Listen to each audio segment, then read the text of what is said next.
Hey guys, welcome to Project Metal Music's YouTube channel with your host, El Young, and we are here with Aris and I hope Obvious.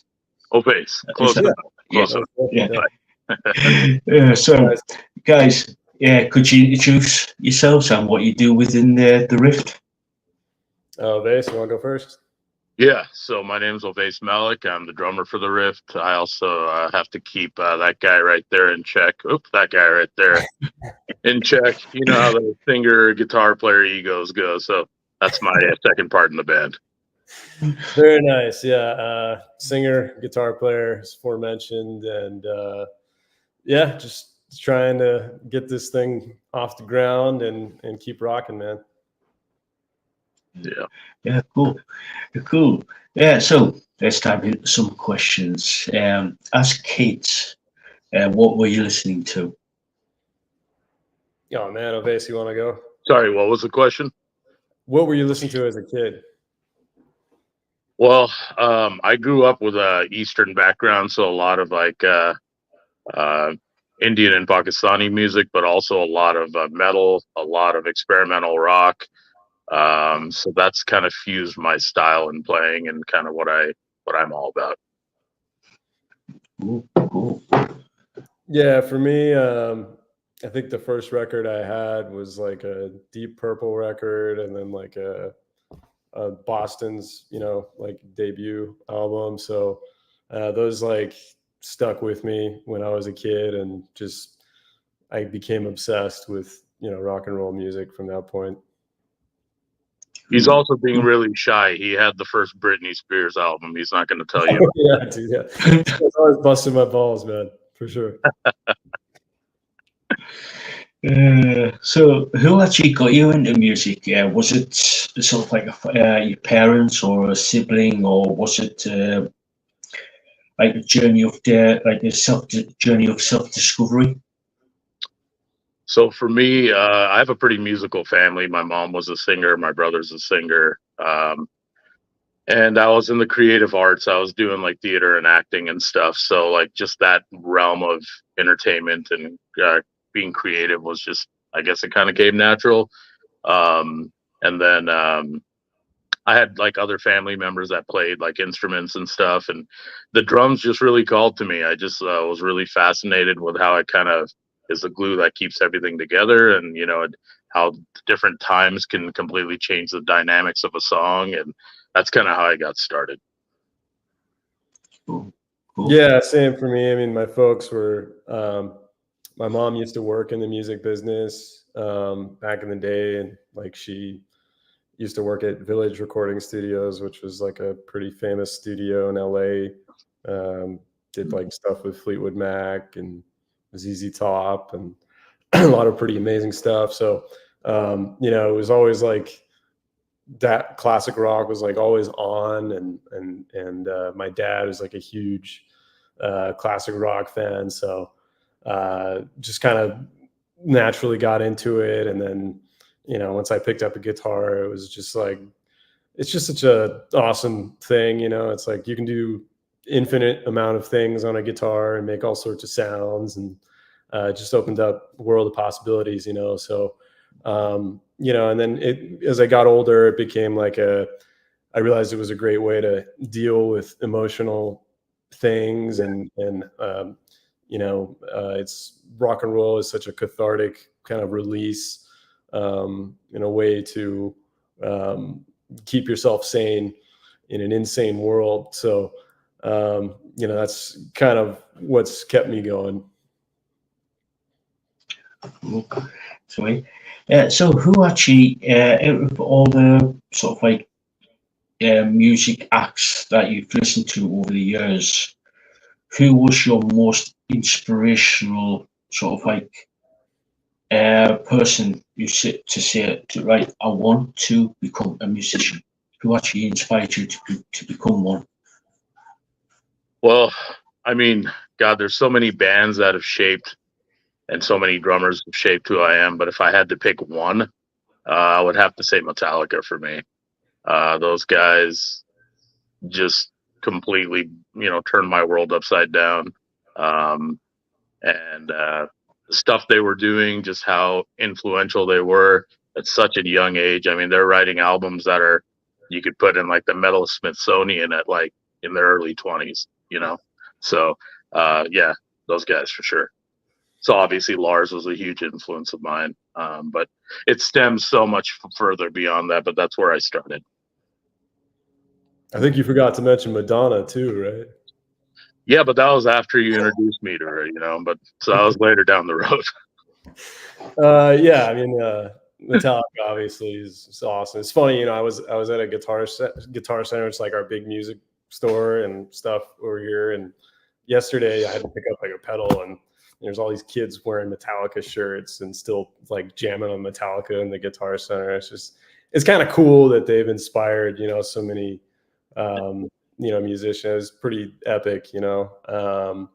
But yeah, I mean, just yeah, pretty much anything classic rock, hard rock, thrash, you know, really got into that stuff. And yeah, for me, I guess I would throw Deep Purple, Iron Maiden, Zepp, you know. If I had to go with newer bands, probably somebody like Rival Sons or something like that would be, you know, what's really inspiring me lately. Cool. Yeah. So, what, if any, what bands were you in before you started the Rift? What's stylistically you mean, or what bands were you in before the Rift? So are we talking like names of the bands, or what are we talking? Anything you want? I mean, I've been I'm like really influenced by progressive metal and progressive rock. So, I almost lost my phone there. So I would say my last band before the Rift was a band called Demos, which ironically is this guy's dad's name. Yeah, it was really cool. Spelled differently, but they were like a kind of a progressive metal band. I was in a band called Bleed. They were like an industrial rock metal band. My first band that I started back in like my senior year of high school was The Dawning, and we were like a hard rock metal band with like a little bit more progressive elements to us. So that realm of music has always been very intriguing to me. But I was also in a couple of metal cover bands when I was out of state for college. I played in like a Slayer cover band just to keep the chops up. And then I was in a thrash jazz band, which was a lot of fun. So it's like the best of both worlds and totally different realms. So yeah, that's crazy, man. So I play as like a session guitar player with a lot of cover bands and tribute bands. So I do one called Jet Heads. It's like a tribute to Joan Jett. Was doing a Devo tribute band for a while, which was pretty funny. We did the whole Devo outfits. And Soundgarden tribute band. So kind of the whole gamut. Before I was in the Rift, I played when we were kids, we were like another band that kind of preceded this one. And that was called Aces High. And, you know, we were learning a lot and you know, writing bad songs as kids do. So yeah, we're definitely not releasing Kill 'Em All as our first record, but you know, there were some good tunes too. And you know, man, it's just funny to think back on all the shows and stuff. And like, I remember our first show was like a block party we played, and like, we were like playing in a garage, and then like the garage like wouldn't come up. So we're like playing and there's like a fog machine going. It's just so funny, man. It's a total Spinal Tap moment for sure. Yeah, and I've known this guy for so long. I remember this band that he's talking about because we go way back. We go way back. So I was, you know, his brother John, like, I met him first, and so he introduced me to their band at the time. And yeah, these guys were just, you know, little snot-nosed kids playing rock and roll. Yeah. Excuse me. So we've got a question from my head mod, Lisa Boo. and she asks, what are your favorite venues to play at? Wow, that's a tough one. I mean, there's so many great venues, you know, being out in LA and stuff. But I'm gonna say the best venue for me to play is the one that's most full. Yeah, For sure. Yeah. I mean, you know, it's if there's a good crowd, it doesn't matter if it's like a tiny dive bar that's packed or, you know, a big theater is cool. I mean, probably like some of our best gigs we play. We did do Warped Tour out here back in 2018 and played some massive freaking shows, and that was really cool experience for us. But yeah, I mean, we're pretty much down to play anywhere and everywhere, and get our you know, our sound out there to as many people as we can. I mean, off the top of my head, one of my favorite places we played out here is there's a place in San Diego, California called Winston's in Ocean Beach, and we played there on the Springboard Music Festival. And it's cool because like when you're walking by, part of the venue is sort of like exposed to the outside, so people walking by on a main street, it's like a little downtown area, can stop and listen to the bands that are playing. And I remember we were playing and just like looked out, and the entire street was just like packed with, yeah, I mean, it must have been a couple thousand people out there, and like people were just listening to the music, having a good time. And it's right by the beach in San Diego, so it's pretty scenic out there, and yeah, it's a really cool spot. Cool. Yeah, thank you, Lisa. So right. So what has the Rift been up to? Yeah, we've actually been in the studio for the better part of like the last year or so. yeah, And working on this album of ours called Metamorphosis, which is really, I think, an evolution of sorts for us in terms of like where we always try to challenge ourselves as musicians and push ourselves with our writing. And yeah, I think it's definitely our best work that we're putting out there. Just Fine was the single that we you know, engaged with you on, and we just released that 2 weeks ago. So so far the comments on it seem pretty positive. We're pretty pleased with that, and just like I said, excited to just get all this stuff that we've been working on kind of out in the ether and see what happens with it. We haven't been gigging quite as much. There's a few places where we've been playing, but as I'm sure you've talked to a lot of bands, you know, it's difficult to get out there and tour when you're trying to kind of build a reputation and right now, and it's like more expensive than it's ever been. So yeah, you know, we obviously want to get to that point, but it's been a real challenge. yeah. Yeah, it is. Yeah, especially with like with everything, especially with everything what's going up with the cost of living. Prices, especially with like the gas prices and stuff like that. It's yeah. I mean, you know, and then it's like most of the times, like when you're a you know, a band kind of on our level, it's like you're, you know, kind of lucky if you're making 400, 500 per show. And that's just for the show. And then you got to try and make a little more on merch. So it's like, all right, well, once you factor in the gas, and then you can't always sleep in the van, you know? So you got to have lodging sometimes, take a shower. It starts to add up real fast, and food and all that, man. It's a hard thing to do. And I was telling Eris that, you know, like if things keep going the way they do, with the price of everything being so high and the shows paying so low, we might just have to do the Chuck E. Cheese circuit, you know, playing on their stages. Do what we got to do. I mean, we got to bring the Rift to the masses, and if it's got to be where the animatronics used to be, so be it. So be it. Yeah. Disneyland, here we come. Yeah.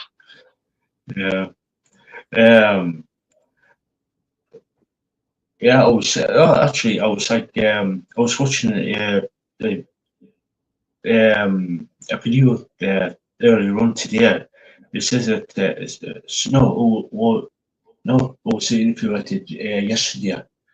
The guy said that I'll get more noticed at the supermarket now doing doing like the gigs and everything. Because he says that I used to when they used to come up to us, I'll give them a shirt, literally the shirt off my back to actually give the people because they actually interacting with them. So yeah, no, I believe it, man. I believe it. I mean, it's live music's in a difficult place, and then you have venues taking kind of more on merch splits, even too, dipping into the band's profits. So it's, I mean, yeah, it's tough out there. I don't know if you follow like Tank the Tech or anything on YouTube. He always kind of breaks down like good kind of information on touring, and but yeah, I mean, it's tough out there for sure. And also you got to kind of you got to also think about your base, your fan base. I mean, like people's mentality still. I always bring this up. Like they have no problem paying $6 for a cup of coffee, but the minute they're asked to pay a couple of bucks for music, they look at you like you're crazy.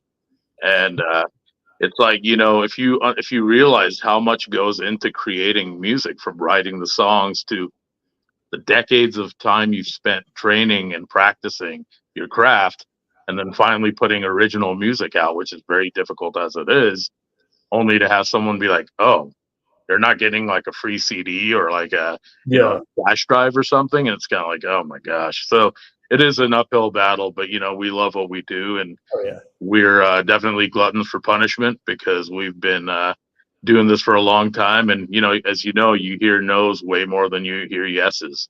And this is not meant for the faint of heart. So if we didn't love it, we wouldn't be doing it. True. So you've got like the new album out. Could you tell us a little bit about that? Yeah, so it's coming out. Just Fine and Grim are the first two. Grim we released like a couple months ago now. Yeah, the first 2 tracks off of it, and we're kind of dropping all of the songs nowadays. It's like you're almost better off to do each one as like an individual release and then release the collective work that's the album. So that's what we're doing. So the next one should be out. Next single will be out probably like 2 months. A lot of the stuff's already been recorded. There's a few things that we have to go back and finish up. But yeah, I mean, it's been really great. We've been working with Mike Post, who he's a really good engineer. He actually produced one of Alice Cooper's later records, which is pretty cool. And they have a nice studio in like the Hollywood area. So it's been really cool to work with him. And I think we've gone to like probably maybe 3 or 4 different engineers.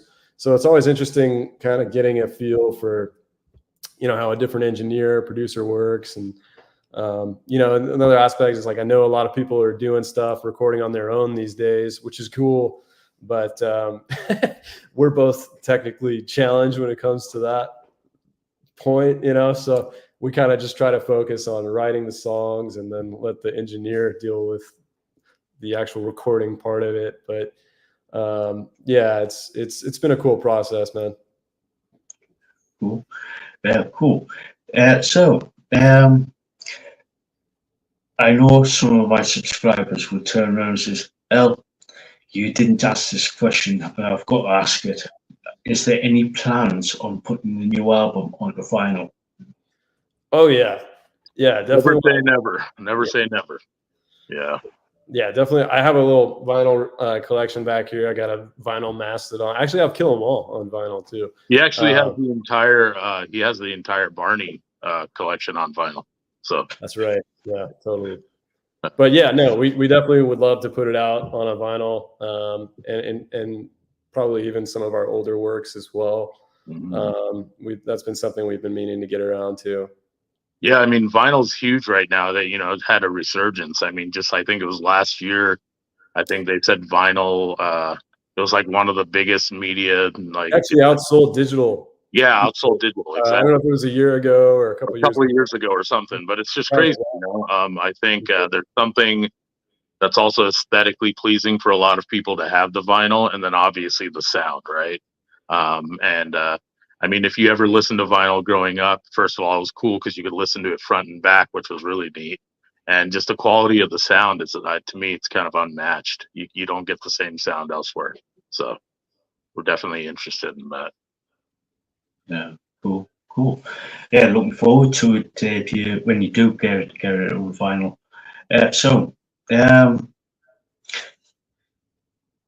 Have you obviously you've been focusing on the new album, but have you been sort of like writing any new material? Oh yeah. I mean, it's funny because like with us, like our problem is not we don't have songs. It's usually it's just a matter of getting them done and because we have to do everything ourselves, right? So whenever we put out a song, we want it to be professionally recorded, sound. We're trying to compete. We know we're not Metallica, but we want our songs to be as close to that level as we can get it. That's our goal. So it's always been our goal. So having said that, we can't always go in the studio because things cost money. But yeah, I mean, like we have so many new songs, and like it's kind of frustrating because I want to get them all done, but it's a one thing at a time kind of thing. And yeah, I don't know, we probably have like 30 songs, or something like that could be done, and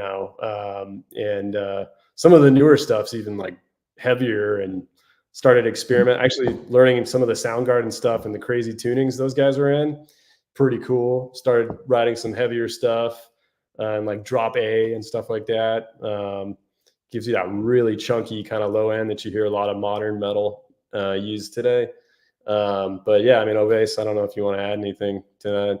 Yeah, I mean, there's no lack of content, like you said. Like he and I are always writing stuff. Like typically the way it works is like, he'll do his thing on the guitar and he'll write some stuff. We'll bring ideas and go into a rehearsal studio or whatever situation. Then he and I will kind of collaborate on all that. I'll listen to what he has, and sometimes I'll hear something and I'm like, hey, that's cool. Why don't we put that back here? Or why don't we add something here? And we kind of Frankenstein the song that way. And then, a lot of trial and error, just like anything.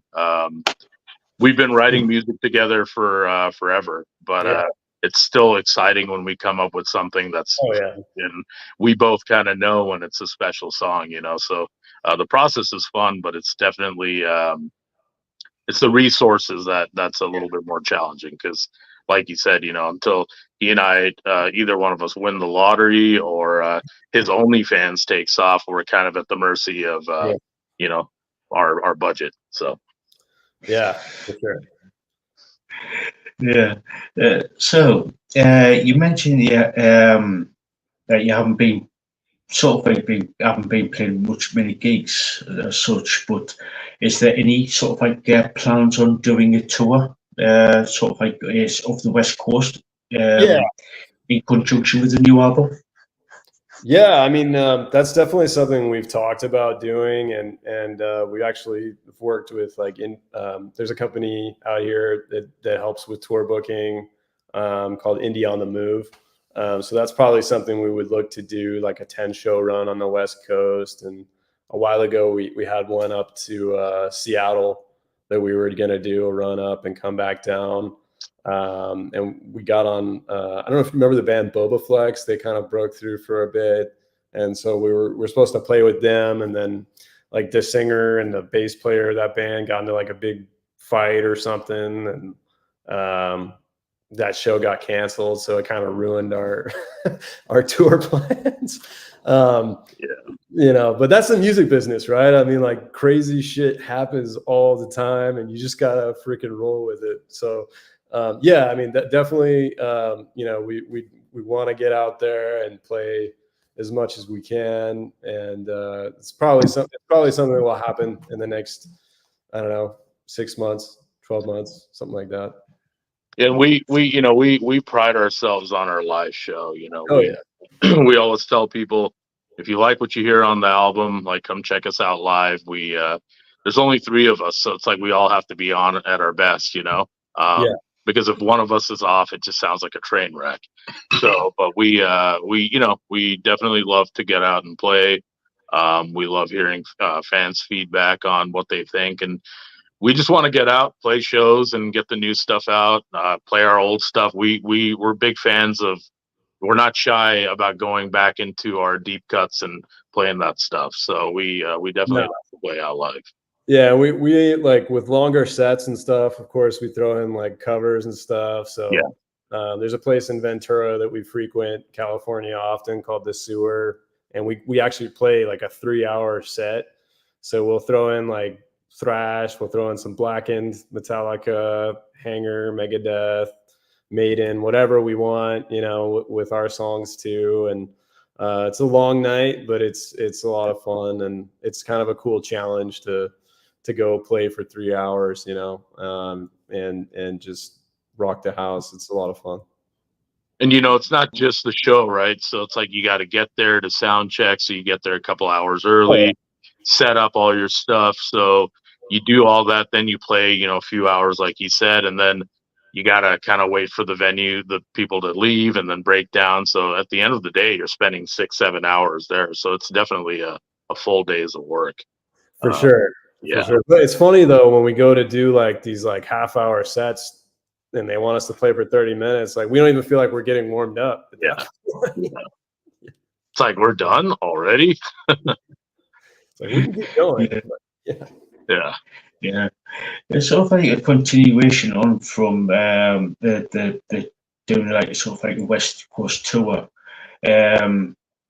If everything is aligned, all the planets aligned, money no object, which is to the US, North America, and possibly go over into Europe.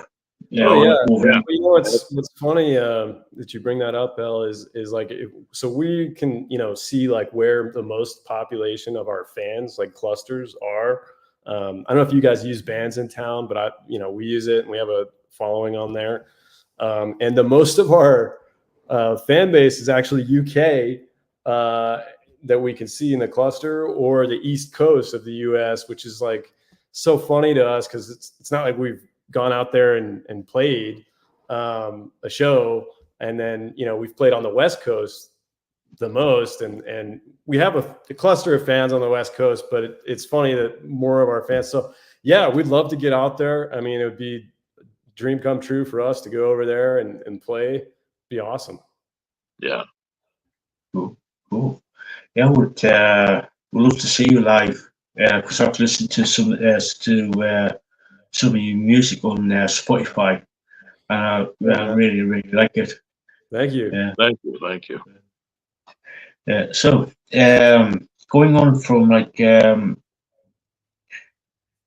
from the doing the tour, is there any sort of like plans on doing merch in conjunction with the new album, like t-shirts and stuff like that? Yeah. I mean, that's another thing that we've got to up our game with a little bit. I mean, we have some merch available on our website right now with some of our like older designs, but we're definitely kind of looking around to see if we can get some newer designs out there, and we've talked about some ideas and stuff. So it's definitely something we want to start getting up there. But yeah, I mean, especially at shows, like we always try to have shirts, you know, CDs with us and stuff like that. But yeah, Obeys, anything you want to throw in there? Yeah, I mean, just kind of piggybacking off of what Eric said, like whenever we're playing shows and stuff afterwards, people are like, oh, you guys have these shirts, do you have this, do you have that? And sometimes we have them, but our old supply of our stuff is like really, really limited. So like almost non-existent actually. So we do need to up our game on that and get some more merch. And yeah, he and I have talked about designs and different styles that we think that would be really great. And I also get feedback from friends of mine, from people I know, and I'll kind of do little like trials to see what they like. Like I'll send out a couple of designs and I'll kind of get their feedback on it. We've also talked about possibly doing like tumblers A friend of mine, actually my one of my brother-in-laws, he designs like shirts and does like tumblers and stuff, and he made a really cool one of the Rift for us. And I don't know if you've seen our shirt with the Galaxy, but it's got that on it. I mean, it looked awesome. It even glows in the dark. So we're definitely like playing with some ideas of what we want to do, because we appreciate our fans and we want to give them more of the Rift if that's what they want. So we're definitely let me ask your opinion on something. I've seen a thing going around that people want more like white, like t-shirts with band stuff on it. Do you prefer the black t-shirt or the white? You think the white t-shirt's cool? Myself personally, I prefer the black. The black, or sort of like a royal blue, like a dark royal blue. Yeah, that's a good one too, like a navy blue. Yeah. Don't get me wrong, I do like that. I do have a couple of white t-shirts, but I prefer the black or the dark blue. For sure. For sure. It's more traditional, for sure. Yeah, plus like like white shirts are cool, but it's like they also get dirty a lot easier. Yeah, and let's be honest, a lot of metal fans are filthy, so you want the black shirt. Right? So yeah. This is an announcement to metal fans to shower. We're actually going to get a Rift shirt, and then it's going to have a shower head. And it's going to say, "Take a fucking shower, you sick fucks." No, that'd be a great shirt. Actually, I would rock that. Yeah. And it's got the little horns or something. Lisa Boo has said as a color choice, dark gray.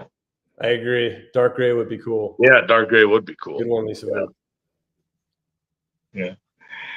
Yeah. So, where can people find you on social media? So if you go onto our Facebook, we're pretty much always on there. The Rift Music, you can catch a lot of updates on our Facebook, .com/The Rift Music. Our website is www.theriftofficial.com. And then I don't go on to Twitter as much. We do have a Twitter account, but it just got too much like trollage going on Twitter these days. And what about Instagram? We do have an Instagram. It's the _Rift RIFT. So that's our Instagram. We're trying to grow that, and then you can find us on Spotify, iTunes, YouTube. So definitely we're trying to up our subscriber follower base. So check us out on there. We appreciate that. Those are really the main. Ovais, am I forgetting anything? I think that's Spotify, iTunes, Pandora. What's our Spotify handle? I know there's a link. I don't think there's an actual handle, but if you Google the Rift Spotify, I think we're like the first ones that come up. And then for any TikTokers, we are the Rift Official on TikTok as well. Yeah. Of course, here. Bear with me. I'll share it out. He called the Rift on Spotify. Yeah. So we're on Apple Music, Amazon Music too. You can find us there. And then I think Deezer is another one that people use. So we're on pretty much all the major platforms. Actually, Soda, there's a link I can send you. It's got like all of our stuff on one page that anyone can follow. So I could put that out. Yeah. Oh, cool. Yeah. So guys, anybody wants to ask any questions? Please do. This will probably be my sort of like last question before we start wrapping things up. Any advice for people who want to become a musician? Yeah, practice your craft. Really focus on it, because you know, whether you're in LA where they have over 10,000 local bands, or you're, you know, in the middle of Kansas, like there's competition everywhere. And the way the music industry works now, everything is done digitally. So you don't have to be here to do it, but you have to be good at what you do. Develop a really, really thick skin, because like I said before, you're going to hear lots of no's, you're going to get rejection a lot. And I think stay true to yourself you know, just first and foremost. I think a lot of bands try too hard to fit into molds. And I think if you do what you love to do, it'll show in your performance and your passion. And, you know, when you deal with record labels and managers and all that stuff, they, you know, they do what they have to do to tweak things. But at the end of the day, just kind of stay true to who you are. Follow what it is that, you know, makes you feel alive, and don't give up. Just keep going. When you feel like you know you're done, push a little harder. That's when that's when things happen. Yeah, 100%. I mean, I think if you go back and look at like most majorly successful artists, they all say just stay true to yourself, and you have to have that kind of authentic, you know, any artist, I guess, with staying power, I think has that, you know, authenticity. So yeah, definitely stay true to who you are. Don't try to fit into a box. Definitely don't, you know, give up. You know, and you know, just kind of stick with your gut feeling, stick with your intuition, and if something feels good, even if, you know, you don't have massive level of success or whatever, if it feels good, you know, there's no reason to stop doing it.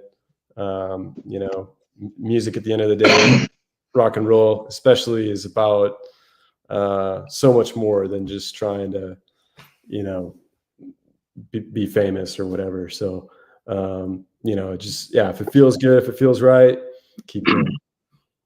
And to have fun, you know, have fun. That's the biggest thing. Like, enjoy the ride, because there's no point in doing it if you're going to be stressing out day in and day out. Like, if you're not enjoying it, what's the point? You know? So. Yeah. Sound advice. So, before we start wrapping things up, any final words before we go? Yeah, thank you so much, El, for having us on. Really means a lot, man. And you know, we'll be following you and checking in with you, man. And thank you guys for watching us. And if you haven't checked us out before, you know, you want to hear some rock and roll music, you know, give us a listen. And you know, we really appreciate you guys. Yeah, rock on. Thank you, man. Appreciate you for having us on. Yeah, my pleasure. So, guys, for those who want to check Rift out, please do. The link's down below in the description.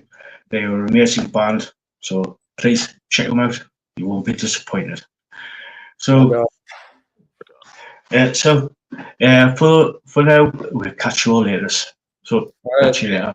Bye-bye. Thank you, guys. Cheers.